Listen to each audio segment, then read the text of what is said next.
Hi friends, good morning friends. இன்றைக்கி morning tiffin வந்து தோசையும் வடகரியும் செஞ்சிடலான்னு. வடகரிக்கு வந்து நான் வடை வந்து முன்னாடியே சுட்டு வச்சுட்டேன். சுட்ட வடையை வந்து நம்ம உதுத்து வச்ச வடை தான் பாருங்கள்.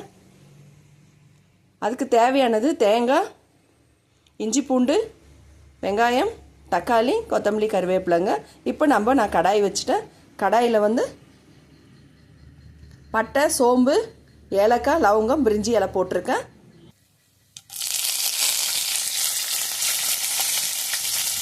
இப்போ வெங்காயம் ஆட் பண்ணிக்கலாம்.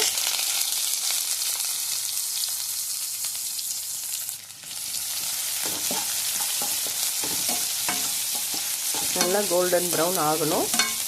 அதுக்கப்புறமா தான் நம்ம வந்து தக்காளி சேர்க்கணும். அதுக்குள்ளே நம்ம எடுத்து வச்சுருக்க தேங்காய், இஞ்சி பூண்டு, தனியாக அரைச்சிட்டு வந்துடலாம். பச்சை மிளகாய் மறந்துட்டேன், இதில் ஆட் பண்ணிக்கிறேன்.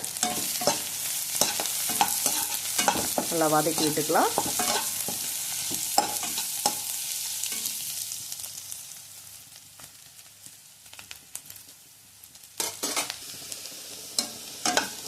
நல்லா ஆனியன் வதங்கிடுச்சு. இப்போ நம்ம தக்காளி ஆட் பண்ணிக்கலாம். பாருங்கள்,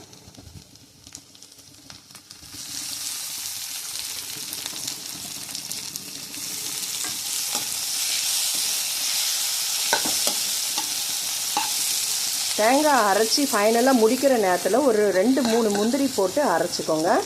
ஏன்னா பேஸ்ட் வந்து கொஞ்சம் நல்லா திக்காக இருக்கும். இப்போ இந்த வடகரியில் வந்து அந்த வடையோடு வந்து இந்த மசாலா வந்து ஆட் ஆகும். கொஞ்சம் திக்காக இருக்கும், பார்க்கறதுக்கு சாப்பிட்றதுக்கு ரொம்ப அழகாக இருக்கும், நல்லாயிருக்கும், டேஸ்ட்டாகவும் இருக்கும். நல்லா முந்திரி போட்டதுமே பேஸ்ட்டு பாருங்கள் எப்படி இருக்குது பார்க்கறதுக்கு. இது நான் வெறுமிளகாய் கொஞ்சம் 1 டீஸ்பூன் போட்டிருக்கேன். மஞ்சள் தூள் போட்டிருக்கேன். தனியா தூள் வந்து நான் 2 டீஸ்பூன் போட்டிருக்கேன். ஏன்னா நம்ம பச்சை மிளகாய் இதில் வந்து ஆட் பண்ணியிருக்கோம். பச்சை மிளகாய் ஒரு 4 போட்டிருக்கேன். ஏற்கனவே வந்து வடையில் வந்து மிளகாலாம் இருக்குது, மிளகா தூள்லாம் இருக்குது இல்லையா, அதனால தான். இப்போ நாம் வந்து வடையை கொட்டிக்கலாம். உதிர்த்து வச்ச வடையை கொட்டிக்கலாம்.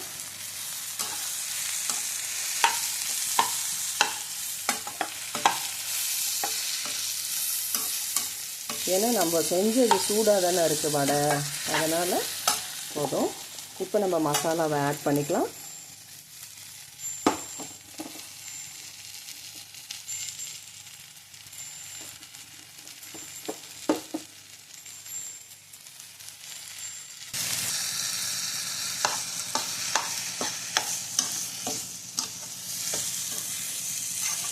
கொஞ்சம் நல்லா ட்ரை ஆகட்டும்.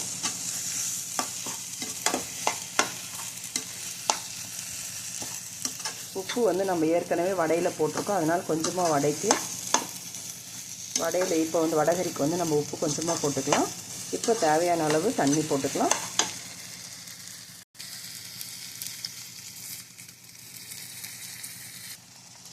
வடையில் உப்பு ஏற்கனவே இருக்கிறதுனால உப்பு வந்து லேசாக போட்டுக்கலாம், போதும். தண்ணி வேணுன்ற அளவுக்கு நீங்கள் போட்டுக்கோங்க. நான் இன்னும் கொஞ்சம் தண்ணி ஆட் பண்ணிக்கிறேன். பார்க்குறதுக்கே ரொம்ப அழகாக இருக்குது பாருங்கள். இப்போ நம்ம கொத்தமல்லியை ஆட் பண்ணிக்கலாம். ஆட் பண்ணி கலரி விட்டுடலாம். அதுக்குள்ளே சின்னதாக நம்ம வந்து சாய்பாபாவுக்கு பூஜை ரெடி ஆகிடுச்சு. பூஜையை பார்த்துடலாமா?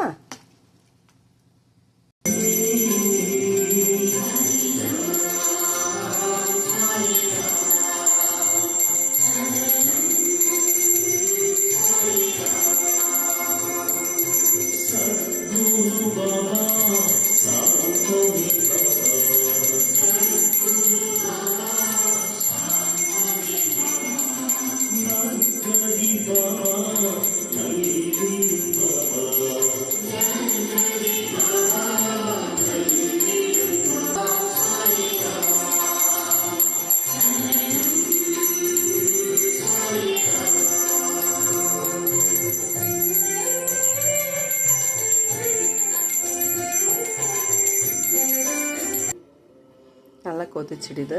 நல்லா நம்ம இப்போ திறந்து பார்த்துக்கலாம். அழகாக ரெடி ஆகிடுச்சு பாருங்கள் வடகரி.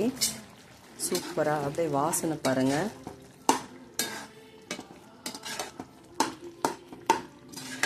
ரொம்ப நல்லா இருக்கு பார்க்கறதுக்கு. தோசைக்கு ரெடி பண்ணிக்கலாமா தோசையை? தோசைக்கு வடகறி ரெடி ஆயிடுச்சு பாருங்கள் ஃப்ரெண்ட்ஸ். பார்க்கறதுக்கே ரொம்ப நல்லா இருக்குது. அப்படி தோசையை அப்படி பிச்சு அப்படி வச்சு இப்படி சாப்பிட்டா எப்படி இருக்கும் ஃப்ரெண்ட்ஸ் பாருங்கள். பார்க்கறதுக்கே ரொம்ப நல்லா இருக்குது. வாங்க ஃப்ரெண்ட்ஸ் சாப்பிட்லாம். Thank you, bye friends. இன்னொரு வீடியோவில் நம்ம சந்திப்போம். பாய்.